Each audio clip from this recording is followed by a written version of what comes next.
Good morning, everyone, and welcome to the NC3Rs webinar, Mouse Handling Made Easy, Reducing Anxiety in Mice and Their Handlers. I'm delighted to be able to introduce Jane Hurst, who is the William Prescott Professor of Animal Science at the University of Liverpool, where she heads the Mammalian Behaviour and Evolution Research Group, based in both the Institute of Integrative Biology and the Veterinary School. Her main interests are in mammalian scent communication, rodent behaviour and ecology, and animal welfare. She's worked with wild and laboratory mice for over 36 years, and was a member of the NC3Rs board when the centre was established in 2004. In 2010, Jane won the NC3Rs 3Rs prize for the initial work on mouse handling, and in 2017 was awarded the Association for the Study of Animal Behaviour Medal for her contributions to animal behaviour research. If you have any questions throughout, please ask them in the chat function, and we will have time for these after the presentation.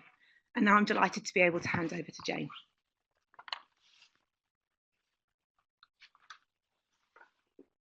Thank you very much, Alice, and welcome everybody. Thank you very much for joining us here today. I'm sorry I can't hear you, but we will be picking up your questions, so we'll be able to address those in the discussion at the end. This webinar is about the refined methods for handling mice that we have developed. So what I'm going to start by is going through the evidence that these really make a difference to the mice. And if you haven't seen this evidence before, I think you'll be really surprised about just how big that difference is. And then I'll go on to talk about the practicalities involved in implementing these methods, so that we're not only just reducing anxiety in the mice, but also reducing anxiety in their handlers, so that this doesn't become a difficult thing for you to do. We think that this can be implemented fairly easily. There is, of course, a lot of concern about the lack of reproducibility in animal experiments, both across different batches of animals, across different laboratories and different experimenters. And so it's really important that we try and understand what the basis of that is and try and remove that as much as possible. A number of studies have shown that this is a particular problem for responses that are influenced by background stress. So very important that we do as much as we can to reduce any kind of background stress that's interfering with those experimenters. And in particular, a major source of that stress appears to be how animals are responding to their handlers and being handled. Now, I got interested in that because most of our work is actually on the behavior of wild rodents. And if you want to see anything like naturalistic behavior in wild rodents under lab conditions, we have to be really careful about the way that we approach the animals and handle them. And we've developed a lot of approaches that are really successful in being able to see much more naturalistic behavior. But we also use domesticated lab strains as models for wild mice because of the genetic control that that provides us with. But what really surprised me was just how anxious these laboratory strains can be, particularly compared to wild mice. Why should lab mice show such high anxiety? It seemed by watching them that this might be a response to the way that they are standardly being handled in the lab. If we took that approach to wild mice, we really wouldn't get very far. So could it be something to do with the way that we're handling them, and could we do something about that? So we set up a study to see whether alternative handling approaches would work to reduce the stress and anxiety in wild animals. And it's this study that won the NC3Rs prize in 2010. Because it turns out that the standard way that people pick up mice by the base of the tail is what is causing this high stress and anxiety in mice. So as part of this study, what we did was to compare 3 different handling methods. First of all, the traditional tail handling method, which everybody will know, is to pick up the mouse by the base of the tail. And then when you pick it up, you then support the weight of the mouse on the surface so that it can pull away and avoid biting people. An alternative way is to pick the mice up in a tunnel. Now, this is the method that we would standardly use with wild rodents. So rather than handling the mice directly, you just persuade the mouse into the tunnel. Then you can, once you've got it up, you can then tip it out backwards, either back into a cage, or if you need the animal on the hand, you can tip it out backwards onto the hand, and then you can do any inspections or other things that you need the mouse for, and then replace it into the cage. The third method that we use is to simply cup the animal on the open hand without restraint. So here you just persuade the mouse onto the hand and then lift it above the cage. Now this technique only works for animals that are habituated to staying on the hand, otherwise they will try and jump off. So we've also shown ways how you can quickly habituate the animals to sitting on the hand, but it is a technique that needs a little bit more practice and experience, and the animals do need to be safe to stay on the hand without jumping off. So what's the difference between those different techniques? Well, we've taken a lot of different measures, but one of the things I was particularly interested in was how the animals actually respond to the handler, because that seems to be the thing that is connected to this variability in response. And what you can see here is how we very simply test this by simply having handled the animals. We then put either the hand back into the cage, because that's what's handled them, or the tunnel being held by a hand, and simply look to see how well the animals will interact voluntarily with the handler. And as you can see at the top, the tail-handled animals are really cautious in their response, whereas the tunnel-handled animals are quite happy to come back up to the tunnel. They'll go back into the tunnel, even climb on the tunnel.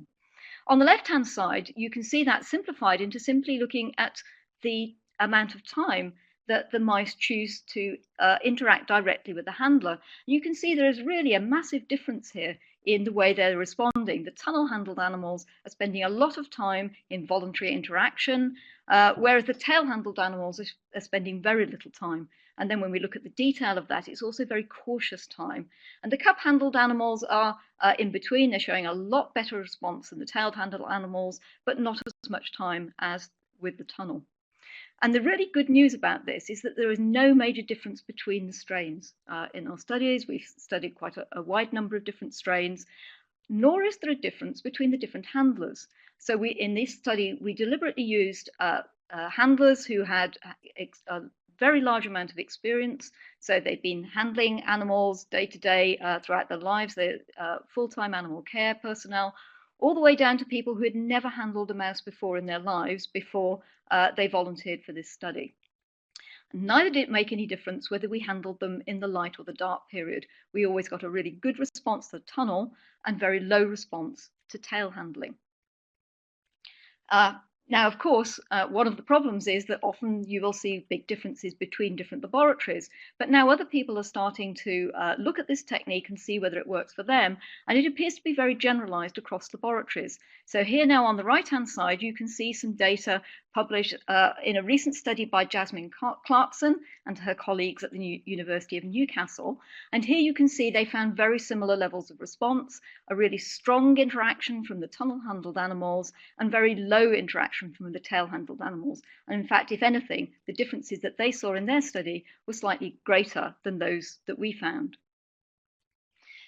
We've taken other measures as well. So we also measured the urination and defecation of animals when we were handling them as a measure of stress, because animals that are stressed will show elevated levels of urination and defecation. And again, you can see the tail-handled animals are showing much higher levels of this than the tunnel or the cup-handled animals.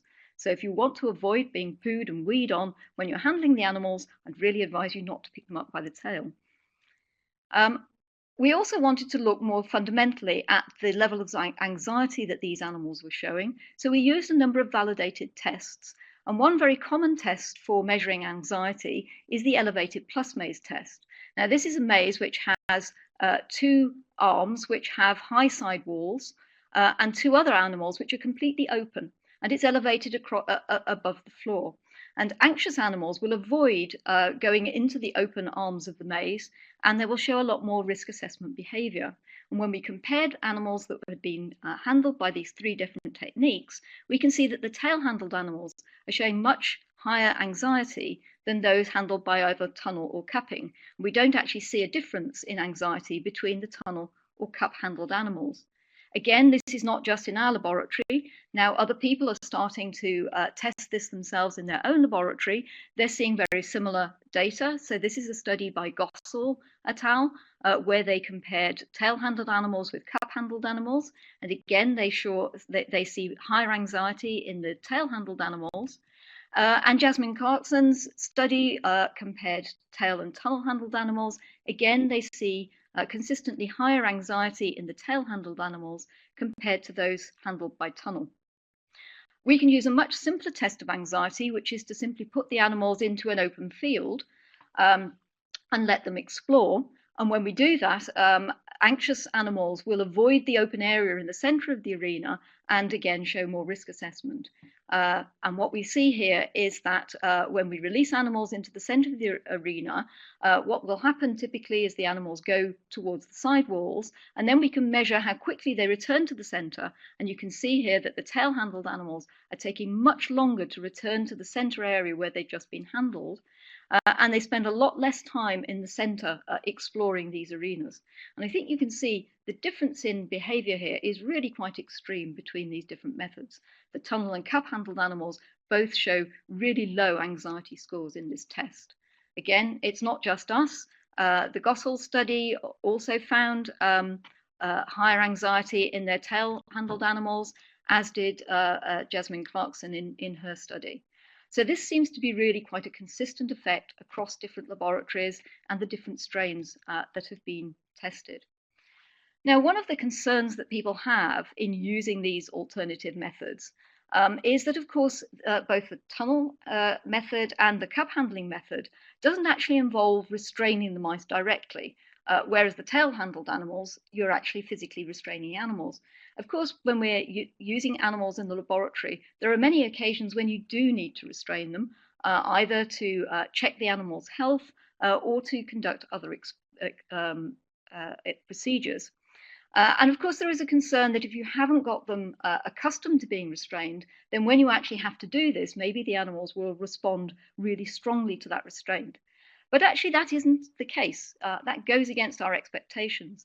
What you can see here are animals that had this is their first experience of scruff restraint, and they've been handled by one of the three different methods. So first of all, we measure their response before they're scruffed.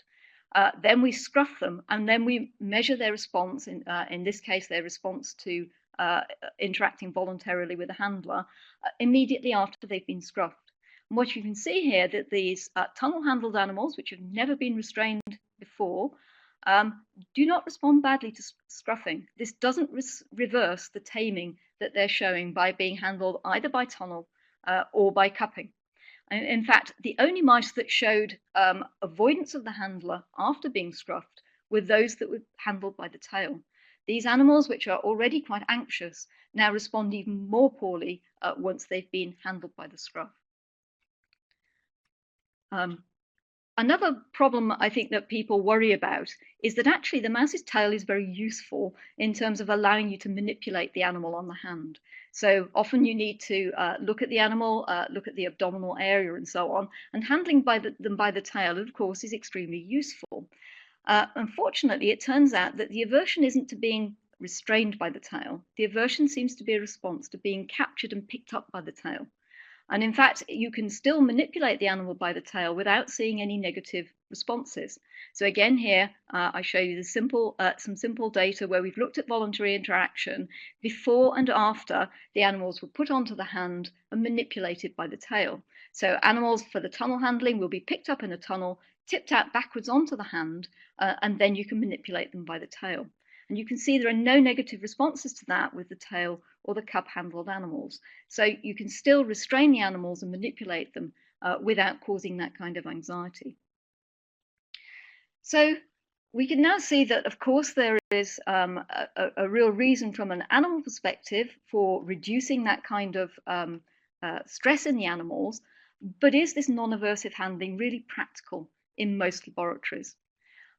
Since we published that study, we've been trying to do a lot of research to look at the practicalities of routine mouse handling, and we've taken that forward through an NC3Rs studentship. We've also been talking to a lot of people to promote the adoption of these non-aversive handling methods by talking to the community, researchers, and to technicians, and produced an online tutorial to try and help people understand how to apply these methods in the best possible way. But that has also allowed us to identify what are the biggest barriers to adoption, what are the problems that people are experiencing, either on the animal care side or from a researcher's perspective, and try to help people with advice on that. And since we published the study, of course, there's been further evidence from other labs not just on the things that we've been measuring, but also on other things. So I'm going to tell you a little bit more about that. In particular, I think the NC3Rs studentship was held by Kelly Gouveia for 4 years, and Kelly really focused on practicalities of implementing the non-aversive handling. So I'm going to tell you a little bit more about some of the things that she's addressed, but she's actually addressed a lot of issues, as you can see here. And I'll just pick out a few of those which I think are probably most important to people. Kelly has just recently been, has taken up a lectureship at the University of Chester, so is also sort of around and hopefully will be carrying out some more research to continue making advances here. One of the things that Kelly particularly looked at was how long you actually have to handle these animals for it to really have an effect. And the really great news is that actually they only need really brief handling at cage cleaning to accustom them to the tunnels. Now, when we did the original research, we deliberately handled the animals quite extensively. We handled them for a minute every day by holding them, and we did that every day for 2 weeks. And of course, that's not something that people in normal laboratories are going to be able to do with hundreds of animals. So this was a priority for us to have a look at. And the data you can see here is the voluntary interaction time when animals were just handled at cage cleaning, and the only handling they had was to pick them up and remove and transfer them between cages. So about 2 seconds of handling is the maximum that they got, and that even just for after 4 cage cleans was enough to accustom them to being picked up in by the tunnel. But as you can see, the animals handled by cupping really weren't showing very good responses. And that's very typical of what we see, that in order to accustom them to cup handling, you do need to give them more experience. So here is some data where Kelly, after the 4 cage cleans, then increased the handling rate by handling them every day, but still only for 2 seconds, just picking the mice up and putting them down. And you can see that that was enough now to habituate the animals to cup handling. So they're now showing a really good response to the experimenter. And indeed, the tunnel-handled mice are showing even stronger responses after that extra bit of experience. But what we've also found is that actually the frequency with which you handle them is not very important in terms of influencing their background anxiety. So when we test their background anxiety, tunnel and cup handling animals will show reduced anxiety regardless of how frequent you handle them. It seems to be that it's actually the experience of being picked up by the tail that is inducing that anxiety. And as long as you don't induce that anxiety, the animals will respond very much more positively. Another thing that Kelly looked at was whether the animals need to have a lot of experience with the tunnel, particularly in terms of putting the tunnels in their cages. Now, we generally recommend that if you can, you put the tunnel into the mouse's cage so it can get used to these handling tunnels and they use it as a normal part of their everyday environment. But it's not always possible for people to put these tunnels into the cage. Of course, one of the big advantages of that is not only the animal become more familiar with it, it also acts as an extra source of enrichment in the home cage. But even if you don't do that, you will still see positive responses if you use unfamiliar tunnels for handling the animals. They will still respond a lot better than the animals that are picked up by the tail. There is an additional advantage to having them having the tunnels into the cages, simply because actually it's a lot easier to get the animals into the tunnels when you first come to handle them, and the more stressed strains that show higher levels of anxiety particularly benefit from having the tunnel in the cage. Now, one of the things, of course, that we tend to take a little bit as accepted is that actually, if we improve the welfare of the animals and we reduce their anxiety, we will actually see better science, and these animals will be much better test subjects. But actually, there isn't very much direct evidence for that, so we decided to test it directly and looked at whether these improved non-aversive handling techniques would actually improve the science that these animals are used for. And as we're a behaviour lab, we were particularly interested in the behaviour of the animals, so we gave them a very simple behavioural test which any mouse should easily be able to perform, and that's called a habituation-dishabituation test. And this is a very simple test that just tests the ability of mice to recognize a difference between stimuli. And to conduct the test, what you do is that you present a stimulus that they will be interested in. We are using mice, and mice are very interested in urine, so we use their urine scents for the stimulus. And you present that scent repeatedly to the animals over a series of trials. And as they start to recognize and become familiar with that scent, their interest in investigation of the scent will decrease. And what you can then do on the fourth trial is to now present them with a novel stimulus, in our case, urine from a different mouse, and see if they recognize that it's different. And if they do, their investigation will increase, and that's called the dishabituation test phase of the test. Now, we particularly chose this test because this is actually a test which is incredibly simple, but people find very difficult to get working in laboratory mice if you put them into a novel arena. And the way that people usually have to do this test is to actually separate out the mice into separate cages and habituate them to those cages over at least 24 hours, and then carry out the test by very carefully delivering the stimulus to the cage without any further disturbance to the mice. And what we thought was that this is most likely because the animals, when you use them in a novel arena, are showing a very strong response to their handling. So to achieve this, what we did, get rid of that, is that we conducted that test with animals that were handled by tunnel, cupping, or by tail. And the results were really incredibly strong. What we saw was that the animals handled by tunnel in a clean arena will show a really strong dishabituation response, exactly what we would expect to see. The animals handled by cupping would also show a response. It wasn't as consistent as those handled by tail, but nonetheless, we still saw a response. But the animals handled by tail really showed no response at all. Now, I haven't forgotten to plot the data in this trial. The median investigation times here were all 0. And that's because these animals failed to investigate the stimulus due to their anxiety. When we looked at the other behavior that the animals were showing, they were showing exactly what we would see in an open field test, that essentially they were failing to explore the arena properly and were not investigating the stimuli that we were presenting them with. So clearly we can overcome many of these effects by simply handling the animals by a tunnel. And that should save people an awful lot of time in setting up behavioral tests, in not having to familiarize the animals so much. If they're not showing this high anxiety in the first place, they should become much better subjects in the tests. Another study that Kelly conducted is something that we've not actually published yet, but it is in her thesis, was to look at the response to injection. So I think we generally feel that this is something that is very stressful to animals, and we wanted to know whether using non-aversive handling techniques would help to reduce the response to the stress of having an injection. So Kelly simply compared animals that were handled by the tail or by the tunnel, and she had 2 different groups in each of those. We had controlled animals, which were simply picked up. They weren't held by the scruff, they were simply picked up by their standard handling method. And she compared that to animals which were picked up by the standard handling method and then scruffed and given a subcutaneous injection. And what you can see here is both the voluntary interaction of the animals with the handler after they had experienced that pickup or injection, and also their exploration in an open field as a measure of their anxiety.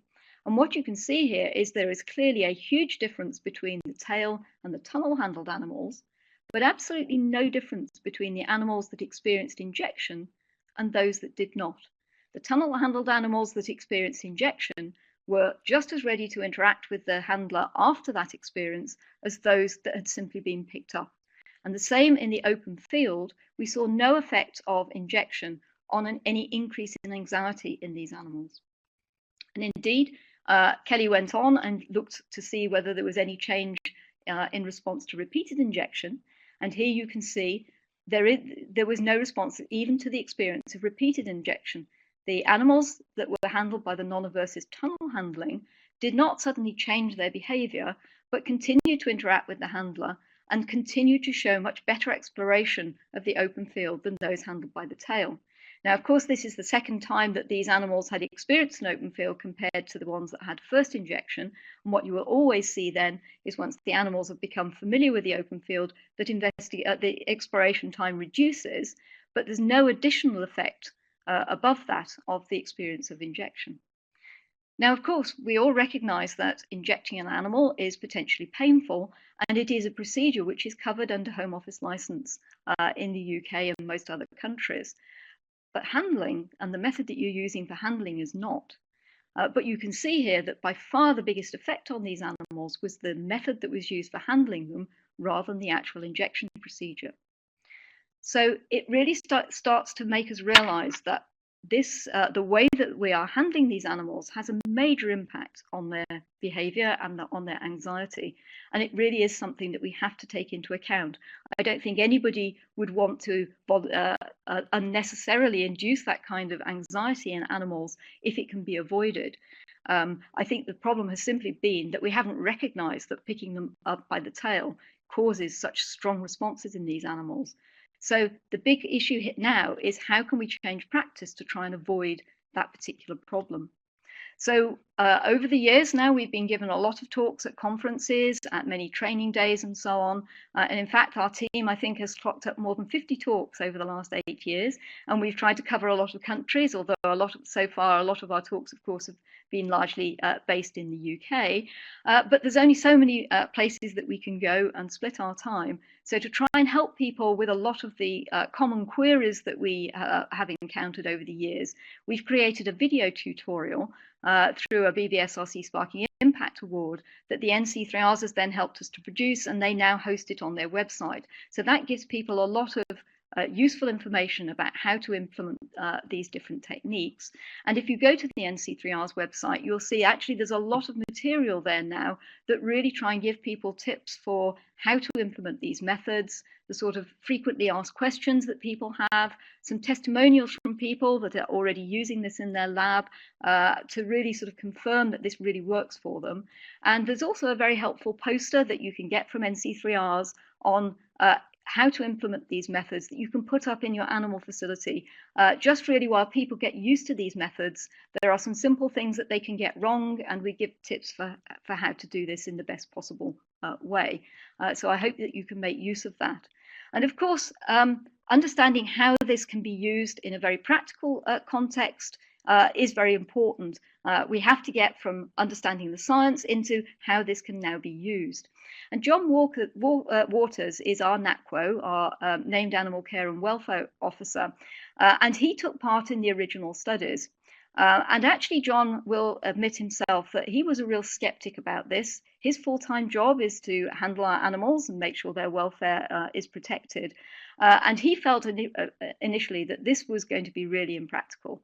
But he took part in the original research, and he saw the evidence. And so I asked him if we could change the way that we handle mice in our facility. And I think initially he was really quite, well, I'm really not sure that's going to work, Jane.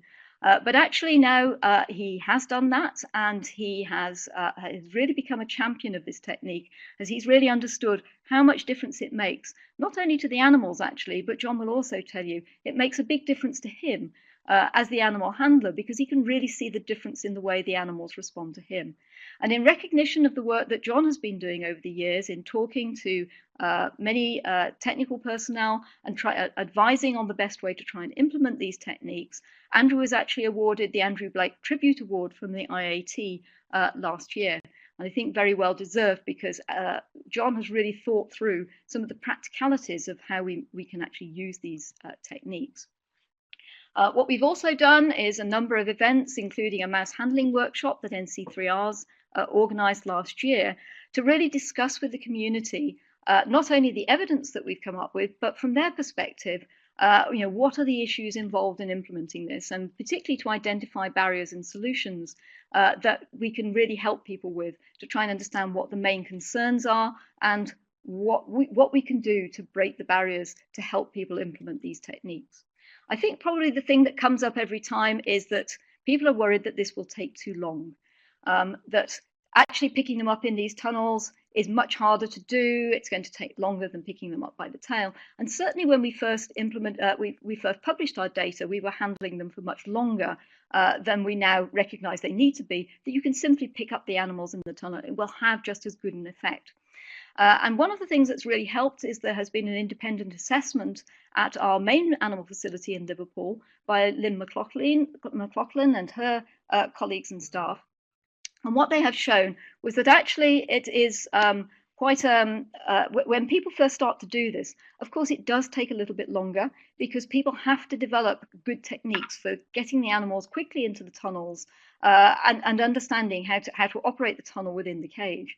And what both John and Lynn have recommended is that in order to get people used to this, rather than changing suddenly, what you need to do is to start off with a limited number of cages and really develop your techniques. So what they typically suggest is perhaps trying this out with a single rack of cages.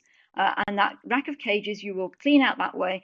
And only once you are really efficient at using the tunnels, roll that out over the rest of the facility. So you can stagger the introduction for the training. And of course, it's also important to think about ongoing experiments and not changing things right in the middle of somebody's experiments. Another issue is that the tunnels initially were not easily available to people. We simply bought ours off the internet and we got those from plastic suppliers, but these are now stocked by standard suppliers in the UK and the US. So they are made of materials that are very suitable for laboratory research. And actually they are relatively inexpensive compared to other cage enrichment that people are putting in their cages. And of course, you don't have to throw these away, that you can wash them and reuse them. But of course, there will be an initial outlay to buy enough tunnels for your facilities.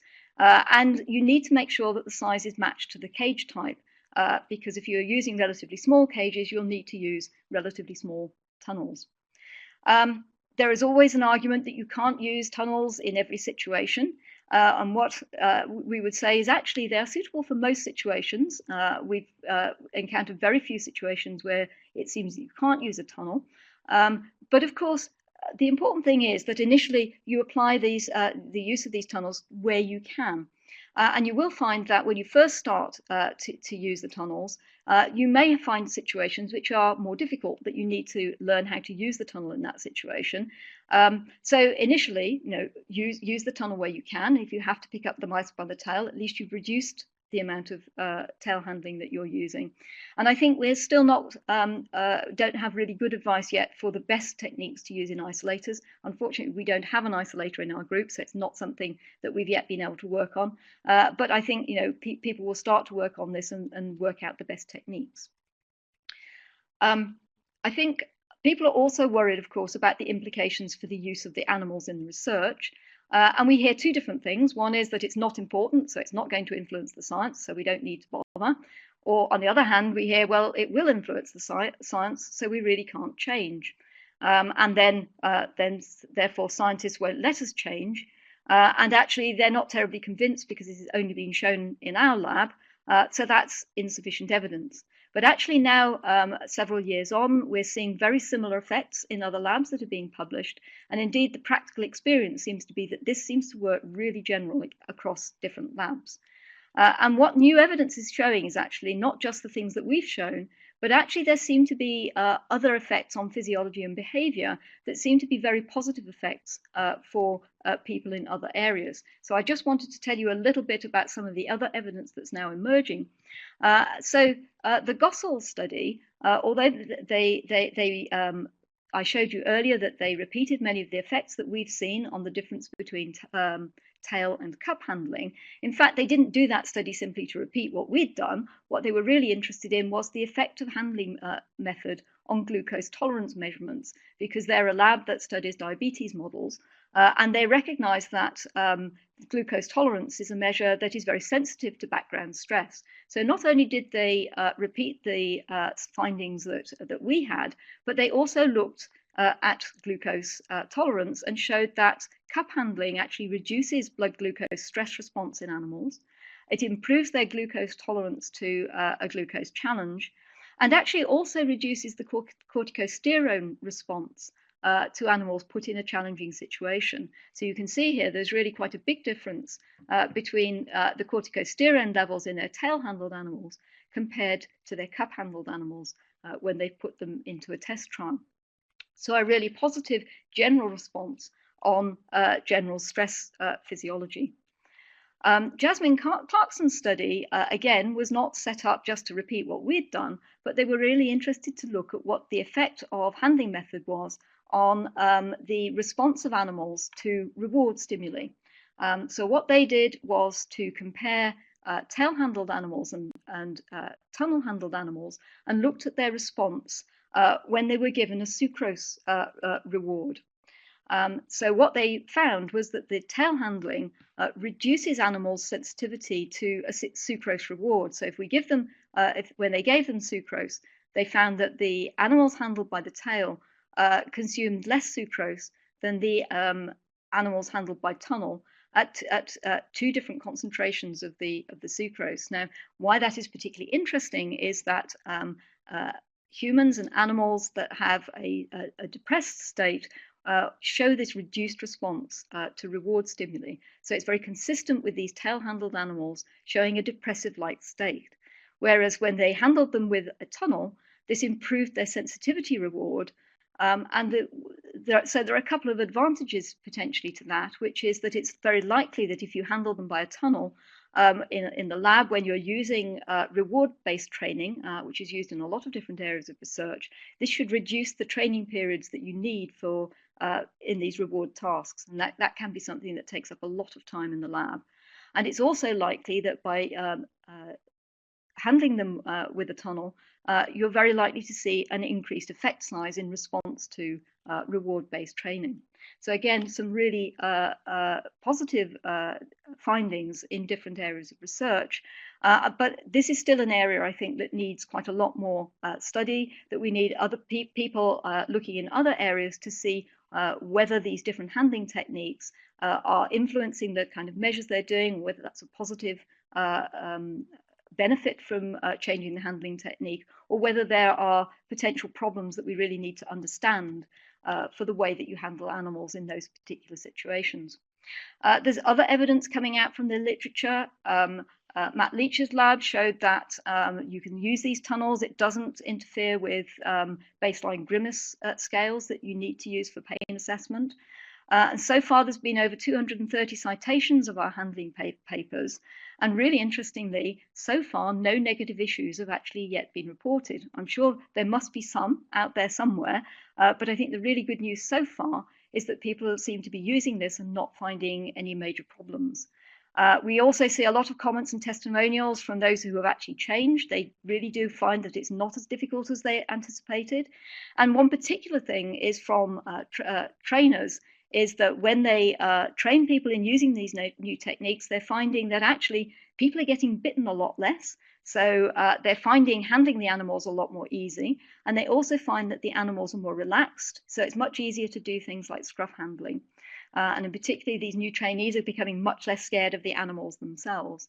And very commonly, we hear people talking about they have much increased personal satisfaction from using the new techniques. And the thing that we keep hearing is that they would not go back to tail handling. So I do think that this must be a very practical technique that people can learn to use very effectively. So just in summary, what I've told you today is that anxiety induced by handling can be a major confound in scientific research, but that confound is strongly induced by capturing and picking up mice by the tail, our standard technique.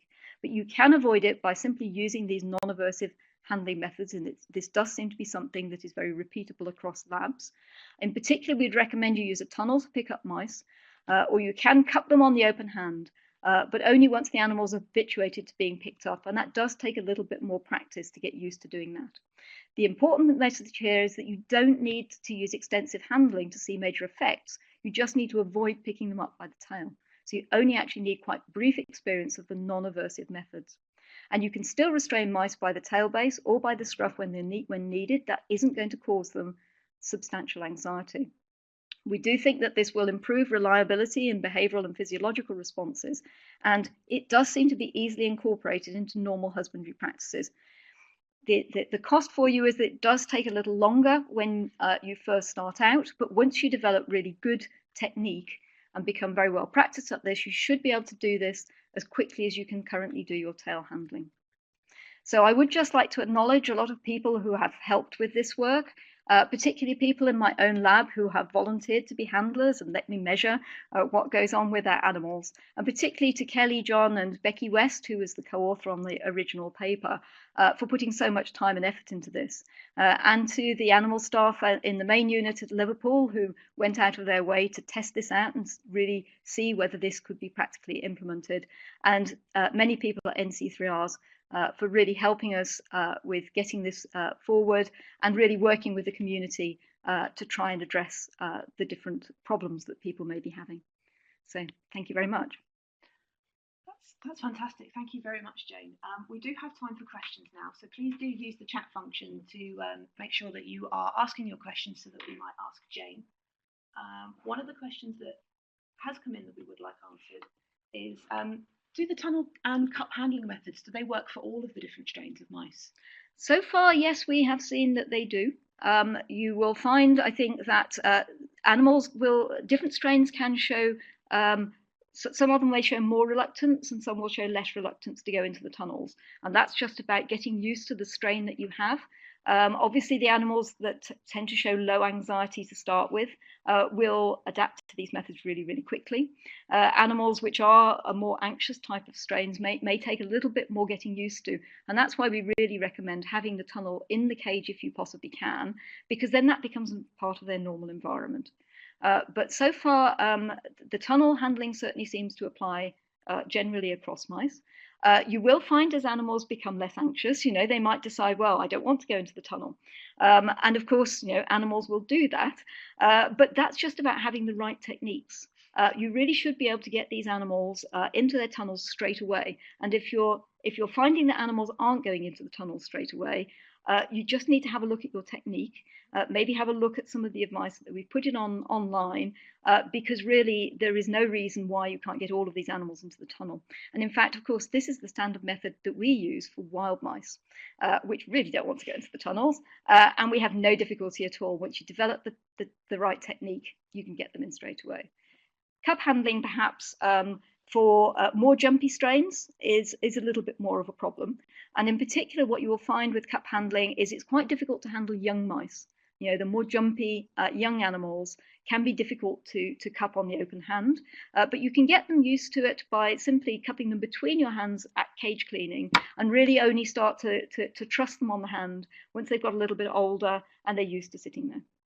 Lovely. So does it help reduce aggression that's seen in male mice?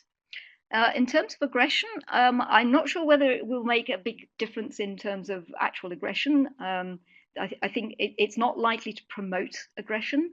The one thing that you might want to keep an eye on if you have a really aggressive strain of males, you might find that when they have the tunnel in the cage, it's possible that one animal may try and dominate the tunnel. And it's possible then that what you might find is that the other males could be a little bit more reluctant to go into that tunnel. The very simple solution to that is to use a clean tunnel when you transfer them into the next cage, so that they don't have the odours of a more dominant animal on them. That's actually something that a few people have been bringing up in the questions as well, asking about whether it would work in SOPF labs where the tunnels need to be disinfected, and practically just in general, should the tunnel be changed between lines and strains and things like that? Yes. Well, I mean, I think it rather depends on your sort of local rules and so on. We find that actually you don't really need to, if you haven't got a problem over biosecurity and you're quite used to swapping things between cages, you don't even need to change your tunnel between cages. You can use a handling tunnel. If you've not got one in the cage, of course, the ideal is to use the one that's actually in the cage, and then it's that mouse's tunnel. But actually it works just as well by using a handling tunnel that you can use across cages, but only if you're not worried about the biosecurity issue of that. In our unit, which isn't a clean unit, we can actually use a tunnel across the cages, and the animals don't respond back poorly to the odours of other mice on the tunnels. But if you are concerned about that, then simply have a set of clean tunnels that you can use.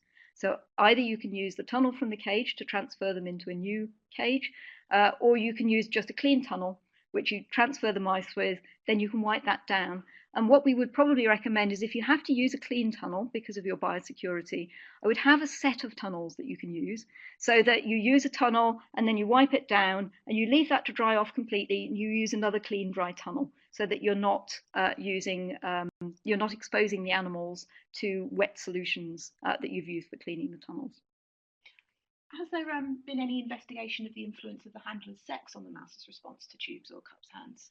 So that's a really interesting one, isn't it? Because there's been a very interesting study published that suggests that actually mice respond much more poorly to male handlers than to female handlers. So actually, when I read that study, I went back to our original data because we used an equal number of male and female handlers in our original studies, and I could see no difference at all between male handlers and female handlers. And I've looked at it since to see if there's any suggestion of a response difference, and actually we have seen none. So I think the effect of these handling methods is so large that it overcomes any other kind of differences, and it doesn't really matter whether what the background of that person is and how good they are actually at handling the animals. As long as you use a non-aversive method, it seems that the animals respond positively to it. We've got one asking if there's a difference between using a clear or a red tunnel. Ah, yes. Now that's a very interesting question, because I think in general we sort of think that these animals will be much calmer if they are handled in the red tunnels, because it creates a darker environment. So that's something we actually looked at quite early on. And actually we see no difference at all in their response when picked up in a clear tunnel compared to a red tunnel. And it seems to be that the animals are not responding to sort of visual signals here. And in fact, when we take our wild mice and put them into a clear tunnel, you can actually hold the tunnel right up to your face, and the animals don't respond to you. They just carry on what they would normally do. Of course, if they were out in the open, they wouldn't be doing that. It seems that it's the confined environment that they're actually responding to here. And I think the downside of using red tunnels is that when you are using these tunnels, you really do need to be able to see your animals, particularly when you're doing things like cleaning out. We need to be inspecting the animals. The red tunnels will make that much harder. And I think particularly hard to see things like sore spots, or the possibility that there could be some blood there. So we really recommend use the clear tunnels rather than the red. Great. We have a question asking if prior tunnel handling reduces anxiety caused by subsequent tail handling. I'm very sorry, I missed that. Does prior tunnel handling reduce anxiety caused by subsequent tail handling? So rather than certainly if you've tail handled them and then you use a tunnel, you will see a massive improvement in their behavior. If you tunnel handle them and now start to handle them by the tail, initially you won't see a big response, but they will respond as if they don't like it. So you will see that these animals, I think one of the biggest differences that people notice is that when you handle by the tail, mice, particularly once they get familiar with being tail handled, will start to try and bite you. Mice that are handled by non-aversive methods are much less anxious towards their handlers. And I think then when you start to pick them up by the tail, I think they're kind of going, this is really unusual. And you may well find that they are likely to bite you. And certainly it does start to promote anxiety the more that you then tail handle it. An occasional tail handling will be an aversive experience for the animal, but it's not going to do long-term harm as long as you go back to tunnel handling. And ideally, you find a different way of picking them up in the first place. Is there any evidence of correlation between tunnel handling and inflammatory activation or neurohormone release? So far, we haven't seen any data on that. I think it would be really useful data if labs who are working on that area could start to measure that. I think that would be really, really useful to the whole community. And we have another question about what you do when you've got mice with pups in the cage as well. Okay, yes, well, we've not seen any problems at all with having the tunnels with the pups. And indeed, Kelly actually did a study in a breeding unit where we compared breeding animals that were provided with a tunnel in the cage and those which weren't. And actually, we found people reported no problems at all with that. It's our routine that animals have these tunnels in the cage. And in fact, it's no different really to having, like many people use cardboard tubes in the cages as enrichment. And there are no problems, I think, with doing that. Generally, mice don't use the tunnels as nesting areas.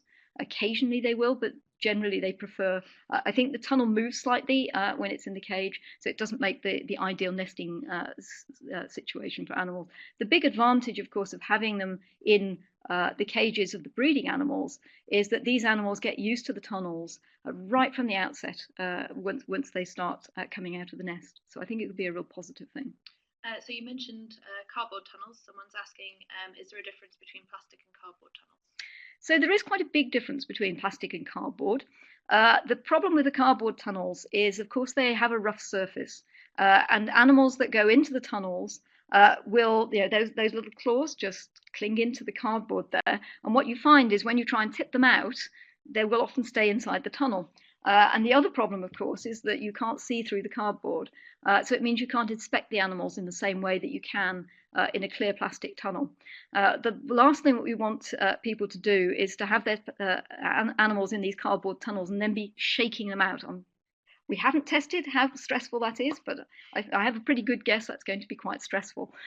So the huge advantage of the plastic tunnels and the smooth surfaces is that actually it's really not difficult at all to get your animal out.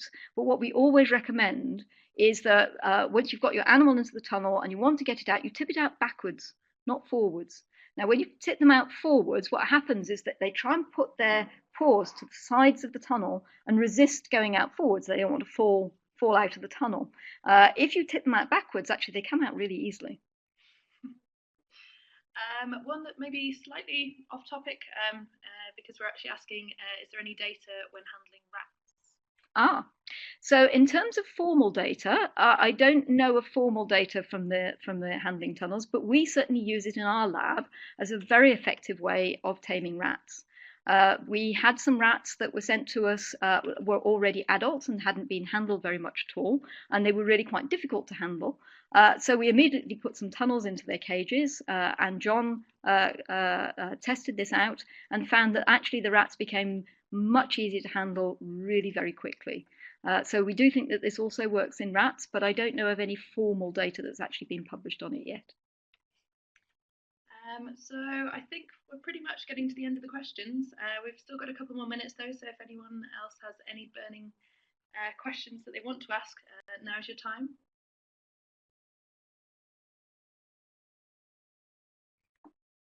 So I think, one of the things I would recommend to people, if you haven't visited the NC3Rs website yet, is that we have tried to put up as many sort of little bits of information and so on, and tried to cover the questions that people frequently ask. But certainly after this, if there are additional questions that come up, we will try and not only answer you, but we'll also try and make sure that the answers to those are out there for the community to just help a little bit. I think this really does come down to people giving it a go, finding out that perhaps it doesn't work quite as easily as you think to start with. It looks really easy on our videos, but of course we make it look very easy, and it's not always quite so obvious. And I think one of the particular things with the tunnel that people find hard just to kind of get the idea of is the idea of just putting the tunnel into the cage and not moving the tunnel, but persuading the mouse into the tunnel. Don't chase the mouse around with the tunnel, but you do need to encourage the mouse into the tunnel. Don't expect it's just going to go in there on its own. It's just moving around its cage. Why should it go into the tunnel? So you do have to make an active movement to get the animal into the tunnel. Sometimes, of course, they go in on their own. But if you have a look at those videos and just see how we do it, you should be able to do this really, really easily. And I think it particularly helps if you have small cages, because, of course, if you have small cages, there aren't many other places for the animals to go. The videos that we show you are in nice big open cages so that you can see the behavior of the animal more easily. But actually, it works just as well in a standard animal cage.